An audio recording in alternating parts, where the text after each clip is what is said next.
आज हम लोगों का जो टॉपिक चलने वाला है उसका नाम रहेगा that is the wave optics, right. So wave optics. अब व्हाट इज वेव ऑप्टिक्स, पहले ये बताओ। वेव ऑप्टिक्स के लिए पहले तो हम लोगों को एक वर्ड पता होना चाहिए। वेव का तो मीनिंग पता है, what is wave. Wave optics, okay. तो वेव वेव मतलब क्या होता है? these are the disturbances which carry the energy and the momentum, right. So simply अभी हम लोग क्या बोलेंगे? Which carries the energy. और दूसरा वाला वर्ड कौन सा होता है? This is called as the optics, okay. Optics का मीनिंग क्या होता है? सिंपल मीनिंग होता है ऑप्टिक्स का, it is called as the study of light is called as optics, right. तो हम लोग लिख देते हैं this is basically the study of the light, this is called as the optics, right. अब ये जो ऑप्टिक्स होता है वो भी दो टाइप से डिवाइड होता है। तो लाइट लाइट मतलब क्या हो गया? It is the one form of the energy, right. तो एनर्जी ट्रैवल होती है, दो तरीके से ट्रैवल होती है। कैसा तरीका? एक होता है पार्टिकल नेचर और दूसरा होता है वेव नेचर। तो पार्टिकल नेचर में जो पार्टिकल का जो नेचर होता है जो हम लोग स्टडी करते हैं उसको बोला जाता है this is the ray optics. और दूसरा वाला कौन सा कहलाएगा? Wave optics. हाँ, पहला वाला हो गया हमारा this is the ray optics और दूसरा वाला होता है this is the wave optics, right. मतलब यहाँ पे जो हमारा लाइट होता है उसके दो नेचर है। रे ऑप्टिक्स का मतलब क्या होता है?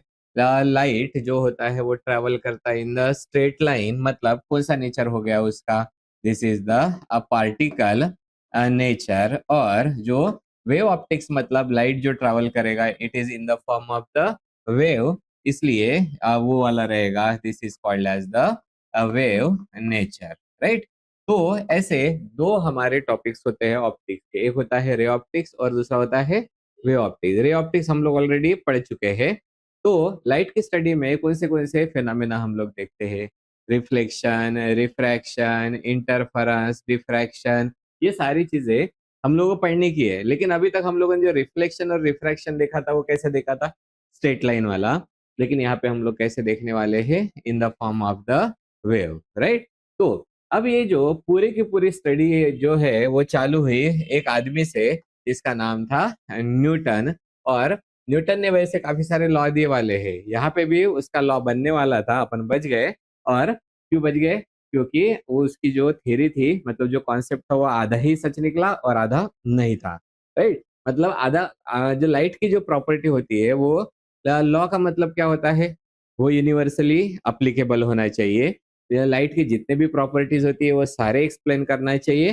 तो न्यूटन की जो स्टडी थी उसने आधी स्टडी मतलब आधी प्रॉपर्टी लाइट की एक्सप्लेन की लेकिन आधी वाली एक्सप्लेन नहीं की। तो वो लॉ बनेगा या फिर थ्योरी बनेगी? थ्योरी, क्योंकि थ्योरी कुछ एक्सप्लेन करता है और कुछ ड्रॉबैक्स होते हैं, राइट। तो इसलिए अब पहली थ्योरी आती है वो कहलाती है न्यूटन्स कॉर्पुस्कुलर। कॉर्पुस्कुलर, मुझे एक बार कंफर्म करने दो। हाँ, कॉर्पुस्कुलर थ्योरी, राइट। अब न्यूटन की कॉर्पुस्कुलर थ्योरी क्या बोलती है वो हम लोग देखते हैं। तो न्यूटन ने किसके ये जो न्यूटन की कॉर्पुस्कुलर थ्योरी थी किसके बारे में थी? लाइट के बारे में, राइट। तो न्यूटन ने हम लोगों को क्या बताया? जो लाइट होता है basically the light is consist of the tiny particles. तो न्यूटन ने ये बताया है लाइट जो होता है this basically consist of the tiny particles. और ये जो टाइनी पार्टिकल्स होते हैं जिनको बोला जाता है this are called as the corpuscles, right. Corpuscles मतलब अब हम लोग किसके बारे में बात करेंगे? कॉर्पोसल्स के बारे में, क्योंकि न्यूटन ने क्या बताया लाइट कैसे बने वाली है? It is made up of the tiny particles, उसका नाम है कॉर्पोसल्स। तो अभी हम लोग देखेंगे ये जो कॉर्पोसल्स होते हैं ये कॉर्पोसल्स क्या है। पहली चीज, कॉर्पोसल्स मतलब क्या होते हैं? छोटे छोटे पार्टिकल्स, जिसको हम लोग क्या बोलते हैं, this are the tiny particles. अब उसने ये बताया था, ये जो टाइनी पार्टिकल्स होते हैं, पार्टिकल है मतलब वो वेव फॉर्म में जाएगा या स्ट्रेट जाएगा, स्ट्रेट। सो उसने ये बताया कॉर्पोसल्स होते हैं वो ट्रैवल करते हैं इन the straight line, right, straight line. अगर ये ट्रैवल कर रहे हैं मतलब क्या है, उनकी एक वेलोसिटी भी रहेगी। तो उसने ये बताया था उसकी जो वेलोसिटी रहती है वो रहता है 3 × 10⁻⁸। तो फिलहाल में हम लोग वेलोसिटी के बारे में बात नहीं करते। पहले क्या बताया, this are the travel in the straight line. Next जो इसकी प्रॉपर्टी थी उसने बताया था ये जो कॉर्पोसल्स होते हैं वो होते हैं परफेक्टली इलास्टिक, राइट। अगर परफेक्टली इलास्टिक है इसका मीनिंग क्या होता है बताओ, हम लोग ऑलरेडी पढ़ चुके हैं। इलास्टिक का मतलब स्ट्रेच होते हैं, वो वाला इलास्टिक नहीं होता फिजिक्स में, ओके। हाँ, डायमेंशंस रिगेन होते हैं, और सिंपल लैंग्वेज में अगर हम लोग बोलेंगे ड्यूरिंग द कोलिजन, कोलिजन होता है तो उनके काइनेटिक एनर्जी जो होती है वो लॉस नहीं होती, राइट। तो this are called as the perfect elastic, okay. और यहाँ पे अब लेकिन लाइट की जो हम लोग बात करते हैं ना, लाइट अलग अलग कलर कलर के होते हैं, तो न्यूटन को वो भी एक्सप्लेन करना पड़ेगा कि लाइट का कलर अलग अलग क्यों होता है। तो न्यूटन ने बताया ये जो कॉर्पोसल्स होते हैं उनकी साइजेस अलग अलग होती है, क्योंकि पार्टिकल है तो साइजेस अलग अलग होती है, इसलिए लाइट का जो कलर होता है वो अलग अलग होता है।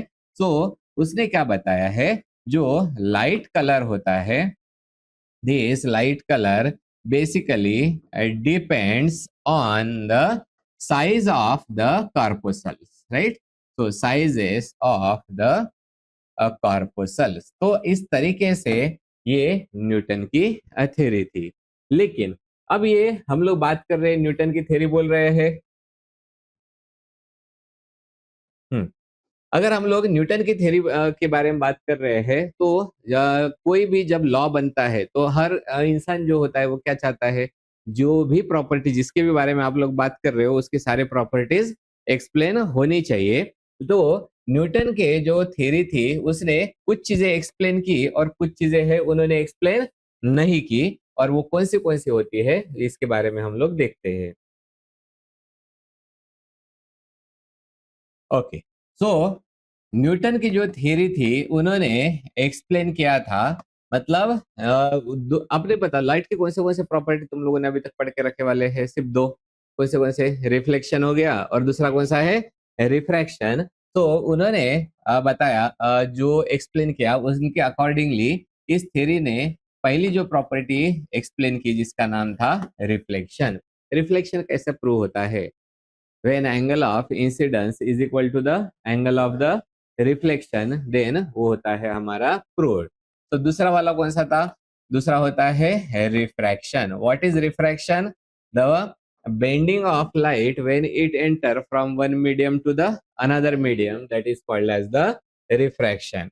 लेकिन कुछ चीजें थी जो न्यूटन की कॉर्पस्कुलर थ्योरी ने एक्सप्लेन नहीं कर पाए, जो एक्सप्लेन नहीं करते उनको हम लोग बोलते हैं ड्रॉबैक्स। तो ड्रॉबैक्स ये थे कि न्यूटन की थ्योरी एक्सप्लेन नहीं कर पाई जो वेव वाली प्रॉपर्टी होती है, जिसका पहला नाम होता है इंटरफेरेंस, राइट। सो इंटरफेरेंस, दूसरा चीज होता है वो कहलाता है डिफ्रैक्शन, राइट। ये वाला एक्सप्लेन नहीं कर पाया था। और एक चीज थी जहां पे न्यूटन ने क्या बताया था कि लाइट की जो वेलोसिटी होती है वो डेंसर मीडियम में ज्यादा होती है और रेयर मीडियम में कम होती है। लेकिन एक्चुअली होता कैसा है, उल्टा। लाइट की वेलोसिटी ज्यादा कहाँ पे होती है, रेयर मीडियम में, और कम कहाँ पे होती है, डेंसर मीडियम में। इसी की वजह से न्यूटन की ये वाली जो है वो क्या कहलाई, थ्योरी, क्योंकि उसने सारी चीजें एक्सप्लेन नहीं की थी, नहीं तो क्या बन जाता था, लॉ, राइट। तो ये वाली हमारी पहली थ्योरी थी। फिर दूसरा आदमी आया होगा जिसने फिर इसको भी एक्सप्लेन करने की कोशिश की होगी। फिर वो दूसरे आदमी का नाम था क्रिश्चियन हाइजेन, और उसने दिया था wave theory of the light. Okay, next जो थ्योरी आती है जिसको हम लोग बोलते हैं, this is called as the wave theory, wave theory of the light, right. ये जो वेव थ्योरी ऑफ लाइट है वो एक इंसान ने दी थी जिनका नाम था this is called as the Christian Huygens. Christian Huygens. अब ये जो थ्योरी थी क्रिश्चियन हाइजीन की, उन्होंने किस बारे में बात किया होगा? वेव थ्योरी, मतलब light in the form of the wave. So उन्होंने क्या बताया था? ये जो लाइट होता है, light travel in the form of the longitudinal wave, right? So उन्होंने बताया था लाइट जो है वो ट्रेवल होता है in the longitudinal longitudinal wave, right? मतलब सीधा सीधा उन्होंने क्या बताया था? लाइट कौन से फॉर्म में ट्रैवल करता है? वेव के फॉर्म में। और कौन सी वेव बताई थी? Longitudinal wave. बट बाद में फिर वो हम लोगों को पता चला लाइट जो है वो लॉन्गिट्यूडनल नहीं होता है। कौन सा होता है? Transverse wave, right? सो हम लोग यहाँ पे पहले लिख देते हैं letter found to be found to be the transverse wave. लेकिन जिसने जो बोल के रखे वाला है वो हम लोग लिख के रख देते हैं, ठीक है? तो पहला हो गया है, क्या बताया? लाइट ट्रेवल कर रही है इन the form of the longitudinal wave. लेकिन लॉन्गिट्यूडनल वेव है तो उसको ट्रेवल करने के लिए क्या चाहिए रहता है? मीडियम। तो उसने फिर बताया कि जो medium required for medium medium required, right? So हम लोग ऐसे लिखते हैं, he give the to travel to travel it require the hypothetical medium और इस मीडियम का नाम होता है this is called as ether, right? So hypothetical medium called as the ether. Ether नाम सुने वाला है तुम लोगों ने? कहाँ पे? केमिस्ट्री में। वो वाला ईथर अलग है। ओके, ये वाला कौन सा ईथर है? हॉर की मूवी में, हॉर वाली मूवी देखिए सबसे पहली, उसमें वो काला काला दिखाया जाता है, फ्लूइड टाइप का, दैट इज द ईथर। तो हाइजीन ने क्या बताया? पूरा यूनिवर्स का जो वैक्यूम है उसमें हाइपोथेटिकल मीडियम है जिसका नाम क्या है? ईथर। ओके, सो बाद में ये जो होता है later it was disapproved. Okay, so यहाँ पे हम लोग लिख देंगे later disapproved wrong, right?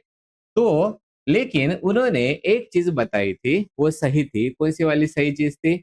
Light travelled in the form of the wave, right? मतलब लॉन्गिट्यूडनल तो उन्होंने बोला था लेकिन वो कौन सा निकला बाद में? ट्रांसवर्स। लेकिन सही बात कौन सी निकली थी? इन the form of the wave. इसलिए हम लोग इनके बारे में लिख देते हैं। इस थ्योरी ने कुछ चीजें एक्सप्लेन की होगी। अब कौन सी चीजें एक्सप्लेन की वाली है? पहला वाला होता है this is called as the reflection. दूसरा वाला होता है वो होता है रिफ्रैक्शन। तीसरा कौन सा था? Interference, right? तो इंटरफेरेंस। और चौथा वाला होता है दैट इज द डिफ्रैक्शन। तो ये जो चीजें हैं वो हाइजीन के थ्योरी ने एक्सप्लेन की। कौन सी चीजें एक्सप्लेन नहीं कर पाए उसको हम लोग क्या बोलते हैं? ड्रॉबैक्स। तो उन्होंने वो मतलब हाइजीन की जो थ्योरी थी, वेव थ्योरी ऑफ लाइट, वो दो तीन चीजें थी जिनको वो एक्सप्लेन नहीं कर पाए, जिसको क्या बोलते हैं हम लोग? पहला वाला रेक्टिलिनियर प्रोपोगेशन, मतलब लाइट कैसा जाता है स्ट्रेट लाइन में। तो पहली चीज को एक्सप्लेन नहीं कर पाए जिसका नाम क्या था? Rectilinear propagation. प्रोपोगेशन। दूसरी चीज होती है जिसको हम लोग बोलते हैं फोटो इलेक्ट्रिक इफेक्ट, ठीक है? So this effect is called as the photoelectric effect. और फोटो इलेक्ट्रिक इफेक्ट का मतलब क्या होता है? कोई भी सरफेस के ऊपर लाइट गिरेगा तब वहां से इलेक्ट्रॉन जो है वो रिलीज होगा। वो कब होगा? जब इलेक्ट्रॉन के ऊपर एनर्जी आ जाएगी, वो जाएगी इन the form of the particles के फॉर्म में। तब ये दो चीजें जो है वो एक्सप्लेन नहीं कर पाए। और एक तीसरा इफेक्ट होता है this is called as the Compton effect, right? तो ये जो दो टाइप के इफेक्ट है वो हम लोग देखने वाले हैं मॉडर्न फिजिक्स में, जो हमारे सिलेबस में आता है इन the form of the modern physics. उसमें के जो टॉपिक्स है छोटे छोटे, उनमें हम लोग ये देखने वाले हैं। तो इसलिए ये वाली जो चीजें है वो किस में नहीं आएगी, इस चैप्टर में वेव मोशन में नहीं आएगी। तो हम लोगों को क्या पढ़ना पड़ेगा? Reflection, refraction, interference and the diffraction. तो ये चार चीजें हम लोग यहाँ पे इस चैप्टर में पढ़ने वाले हैं। और ये काफी बाद में भारी जाने वाला है, क्योंकि हमेशा ही कौन आता है? Phase difference, path difference. ये नाम ही क्या है उसका? वेव ऑप्टिक्स, मतलब कंटिन्यूअस अभी चलने वाला है इन the form of the wave. अब हम लोग ये जो वेव थ्योरी ऑफ लाइट होता है, जिसको हम लोग सिंपल लैंग्वेज में क्या बोलते हैं? हाइजीन की थ्योरी। तो यहाँ पे हम लोग बात करेंगे रिगार्डिंग द हाइजीन्स। गुड, होशियार हो गया तू तो। हाँ, तो this is the hygienes theory. तो हाइजीन्स की जो थ्योरी है उसमें तीन अलग अलग कॉन्सेप्ट आते हैं, वो पहले हम लोग इनलिस्ट करेंगे। जिसमें का जो सबसे पहला कॉन्सेप्ट होता है वो कहलाता है sources of the light, right? So sources of the light. दूसरा जो कॉन्सेप्ट होता है वो कहलाता है, this is called as the wave front. और जो तीसरा होता है वो कहलाता है Huygens principle, right? Huygens principle. अब हम लोगों को इन तीन चीजों के बारे में देखने का है, जिसमें से सबसे पहला वाला कौन सा रहेगा? These are the sources of the light. Sources of light आज तक आप लोगों ने कौन से वाले देखे हैं? इधर उंगली नहीं दिखाने की, ये ट्यूब है, ओके, ये लाइट है। तो बताओ सोर्सेस ऑफ लाइट कौन से होते हैं, कौन से देखे हैं तुम लोगों ने? नेचुरल वाले, सन एंड मून। ओके, हाँ, सन दिन में आता है और मून रात में आता है? सन आता है इसलिए दिन होता है, और मून कब आता है? हाँ, नहीं, सन नहीं रहता है तब वो अच्छे से दिखाई देता है, कभी कभी सन रहते हुए भी दिखाई देता है। दोनों में क्या फर्क है? दोनों का भी क्या होता है? लाइट। लेकिन फर्क क्या है? सन एक ठंडा होता है, गर्म होता है। एक का खुद का लाइट होता है और दूसरे का खुद का लाइट नहीं होता है।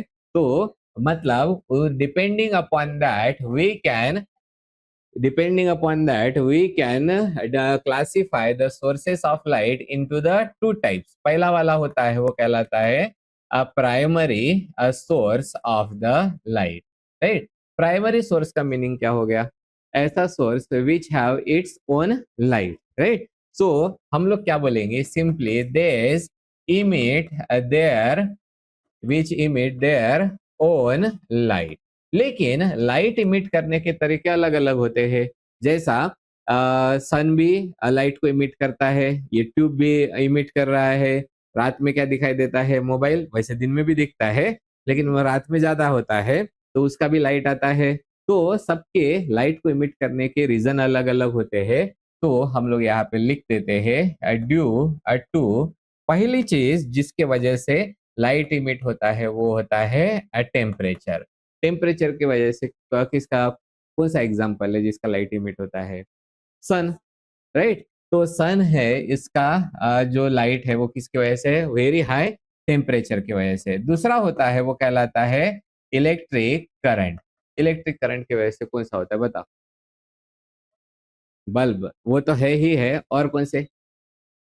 लाइट नहीं रही तो टीवी क्या हो जाती है? बंद। चार्जिंग खत्म हो गया तो टीवी बंद, सॉरी, मोबाइल बंद। मतलब कौन सा हो जाएगा? टीवी हो गया। उसके बाद में मोबाइल होता है। ये हो गया है हमारा इलेक्ट्रिक करंट के वजह से। और एक चीज आती है जिसको हम लोग बोलते हैं केमिकल रिएक्शंस, राइट? तो केमिकल रिएक्शंस की वजह से जो भी सोर्सेस लाइट इमिट करते हैं, इनका सबसे क्लासिक एग्जांपल क्या है? दिवाली में देखे वाला है, झाड़ निकलता है ऐसा। ओके, काय की वजह से आता है? बारूद ना। बारूद में क्या हो रहा है? केमिकल रिएक्शन हो रही है। तो उसको क्या बोले, फटाका लिखूं? क्या क्या लिखा जाता है? पटाखे तो लिखा नहीं जाते ना, क्या बोलते हैं? Fire crackers. ओके, हाँ, so this are the fire crackers, right? तो ये, हाँ, इनके खुद के सोर्सेस होते हैं, this are the primary sources. और दूसरा वाला कौन सा हो गया बताओ? secondary source। okay, so this is the secondary source। और secondary source का मतलब क्या होता है?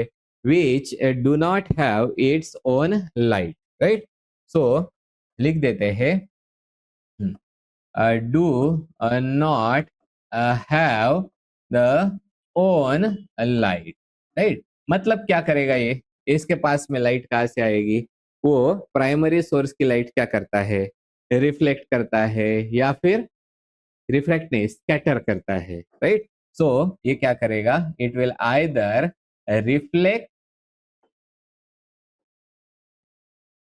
or the scatter light from the primary sources। तो ये हो गया है हमारे दो टाइप के sources, primary source and the secondary source.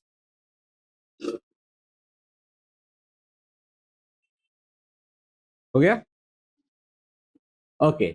Second वाला पार्ट कौन सा वाला बताओ उसका, सेकंड वाला पार्ट, अरे सेकंड पार्ट दो तीन चीजें लिख के दी वाली है ना, एक सोर्सेस ऑफ लाइट, दूसरा वाला वेव फ्रंट। सो अभी हम लोग देखते हैं what is called as the wave front, right. आप लोगों ने टीवी में सपोज देखे वाला है, वेव आते हुए देखा है वीडियो में, एकदम से उसको पॉज कर दो, क्या होता है, उसका एक फ्रंट आता है और बाद में फ्रीज हो जाता है। आप लोगों को क्या दिखाई देता है, वो वेव का वो पार्ट के सारे पार्टिकल्स कैसे होते हैं, सेम कंडीशन में आते हैं, बराबर है।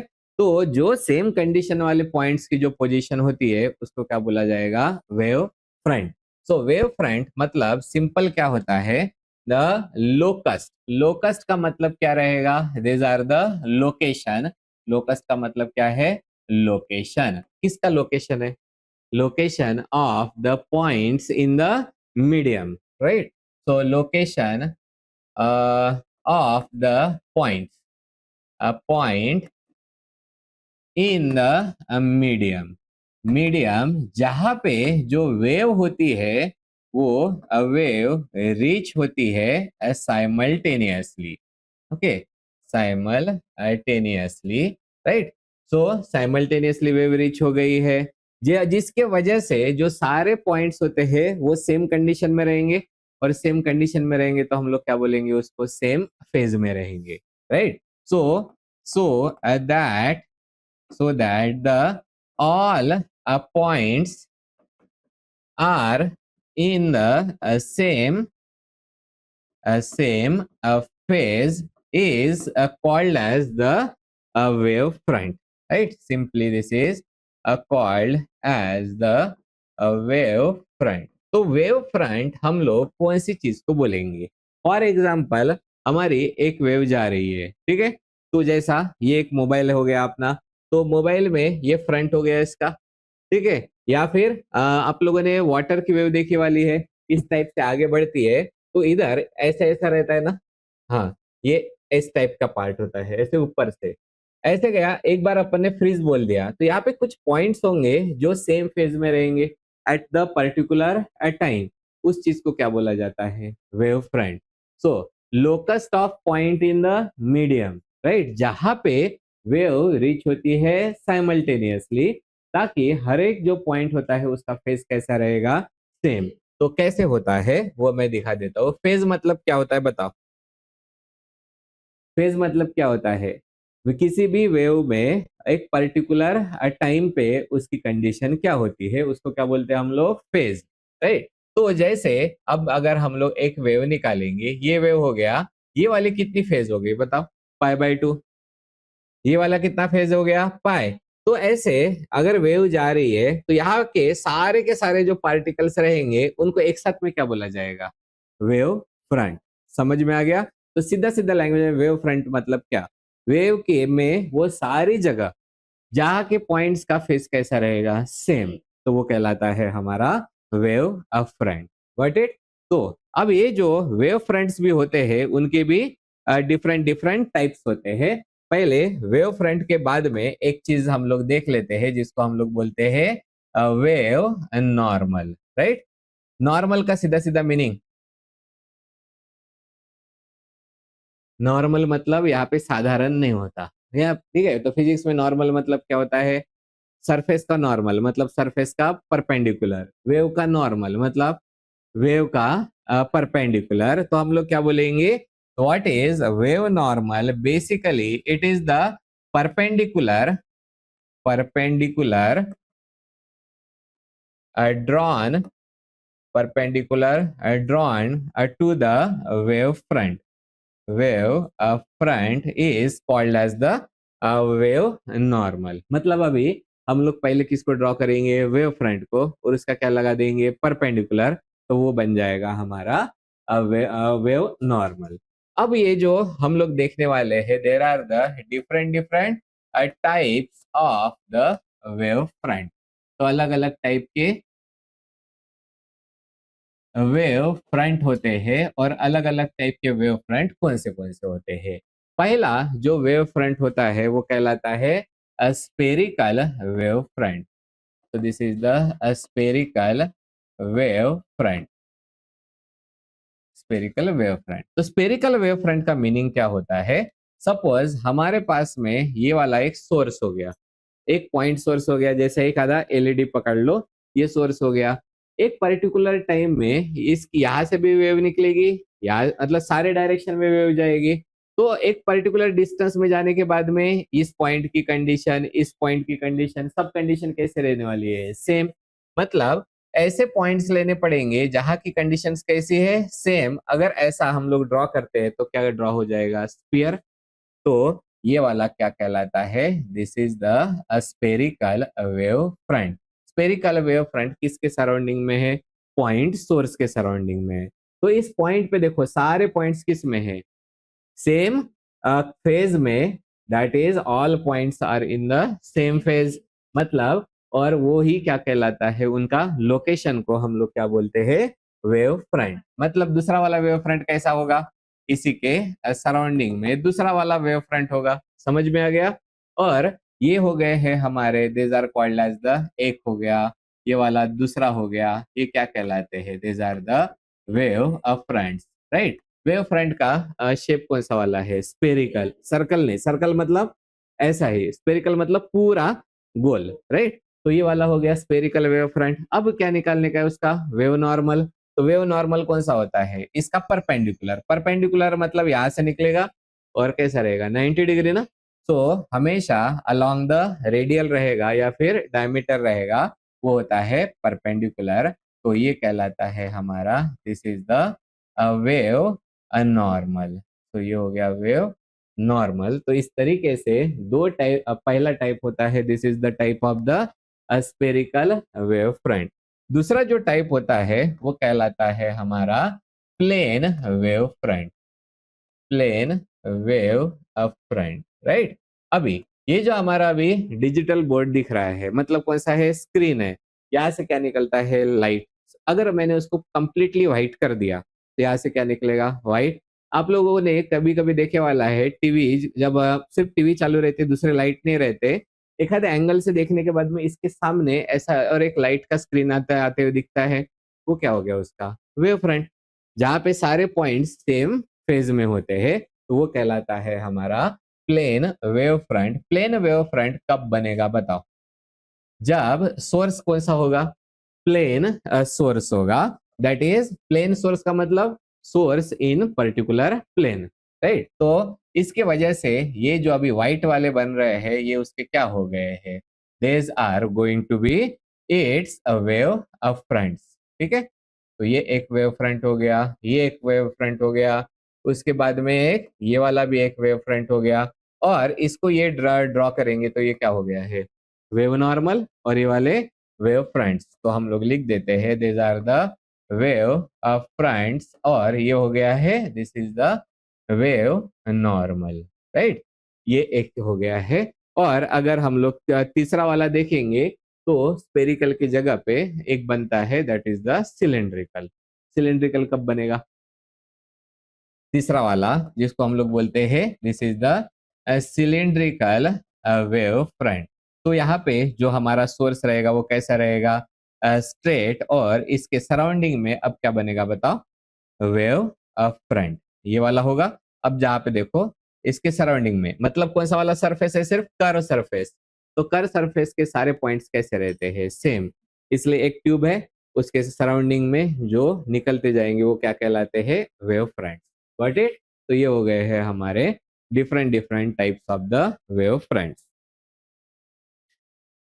नेक्स्ट, जो तीसरा वाला कॉन्सेप्ट बचा वाला है वो कौन सा वाला है? This is the Huygens Huygens principal.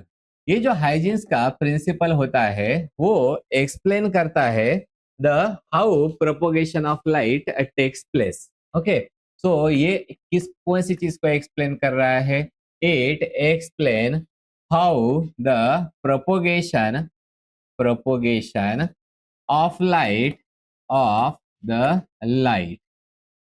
Takes place. ये कौन बताता है? हमारा हाइजीन्स का प्रिंसिपल, राइट। ये सारी स्टोरी जो है हाइजीन्स के प्रिंसिपल की वो स्टार्ट होती है वेव फ्रंट से, राइट। तो हम लोग यहाँ पे निकाल देते हैं वेव फ्रंट। एक हम लोगों ने यहाँ पे वेव फ्रंट, जस्ट मिनट,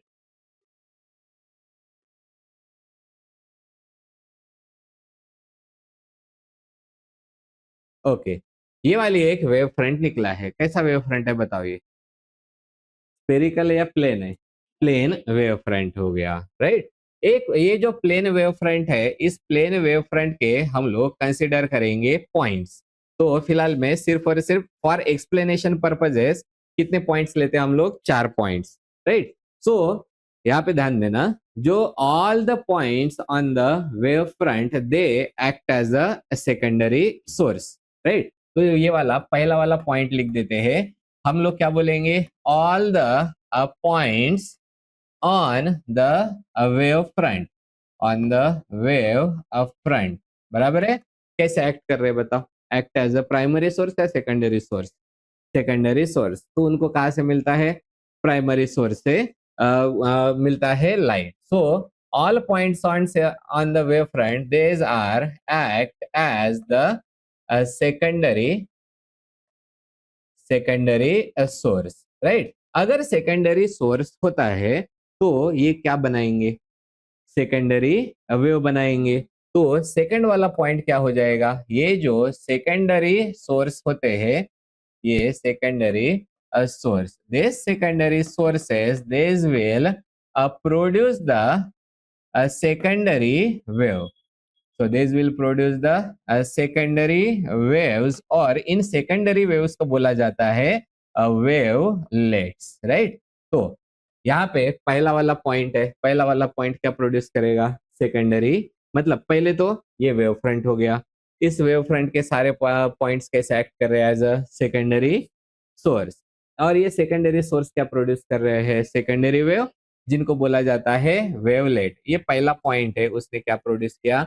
एक वेवलेट। दूसरे ने दूसरी वेवलेट, तीसरे ने तीसरी, और चौथे ने चौथी। ऐसे सारे पॉइंट्स ने क्या प्रोड्यूस किया?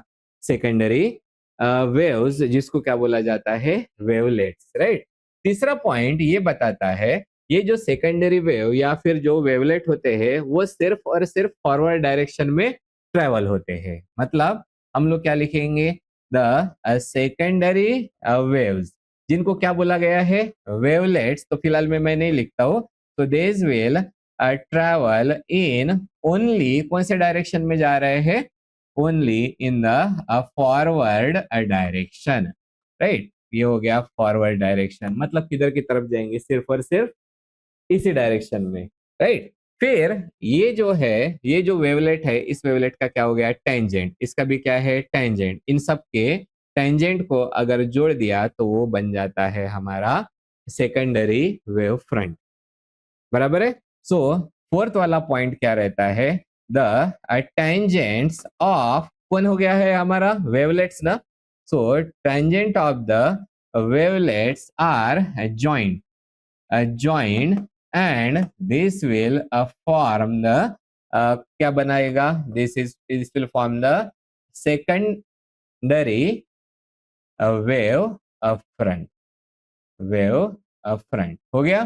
तो इस तरीके से ये आगे बढ़ता है। अब ये बन गई वेव फ्रंट। अब सब लोग ध्यान दो, पहला वाला पॉइंट बताओ। All points on the wave front act as a secondary source. तो ये अभी बन गई है। फिर से एक बार रिपीट करते हैं। ये वाला पॉइंट, ये वाला पॉइंट, ये वाला पॉइंट, ये वाला पॉइंट क्या एक्ट कर रहे हैं? सेकेंडरी सोर्स हो गया। सेकेंडरी सोर्स क्या प्रोड्यूस करेंगे? सेकेंडरी वेव, जिसको क्या बोलते हैं? वेवलेट। मतलब अब ये फिर से क्या बनाएगा? वेवलेट्स बनाएगा, राइट? ये बना दिया उसने वेवलेट। ये वेवलेट कौन से डायरेक्शन में जाते हैं? Only in the forward direction. ये हो गया। लास्ट में इनके tangents of the wavelets join, तो इनके सब के हम लोग क्या ज्वाइन कर देंगे? टेंजेंट्स। तो इसको प्रॉपरली ड्रॉ करना पड़ेगा टेंजेंट्स को निकालने के लिए, ठीक है? मैंने अगर ये पहले ढंग से निकाला होता था तो ये प्रॉब्लम नहीं आता था।